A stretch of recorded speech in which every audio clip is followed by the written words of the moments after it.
জনগণই দিয়েছে, বাংলাদেশের জনসাধারণই দিয়েছে।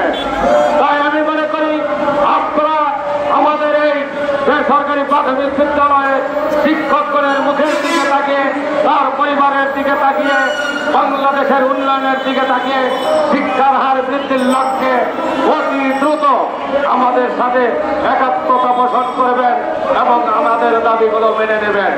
অন্যথায় আমরা গতকাল কর্মসূচি দিয়েছি, লাঞ্চ দেওয়ার পরে আমরা লং মার্চ করতে বাধ্য হব।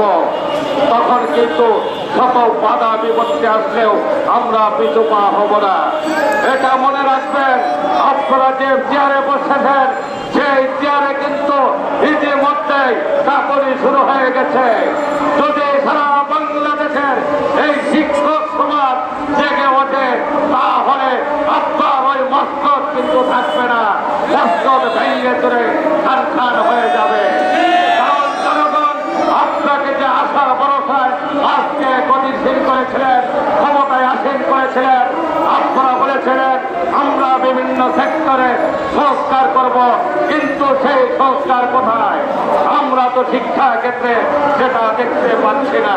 তাহলে কি আমরা বলতে বাধ্য হব আপনি সেই কুখ্যাত ধরে হাসিনা আমাদের বেকাত্তা? তাহলে কি আমরা বলবো আপনারাও কি 17 বছরের যে লাঞ্ছিত বঞ্চিত অবহেলায় রেখেছিলেন তার ধারাবাহিকতায় কাজ করছেন? যদি তাই করে থাকেন তাহলে সেটা ভুল করছেন। ভবিষ্যতে তার কৈফিয়ত অবশ্যই অবশ্যই আপনাকে দিতে হবে, আপনাদেরকে দিতে হবে। প্রিয় সহযোদ্ধা সহকর্মীবৃন্দ, আমরা এসেছি আমাদের ন্যায্য অধিকার, ন্যায্য দাবি নিয়ে।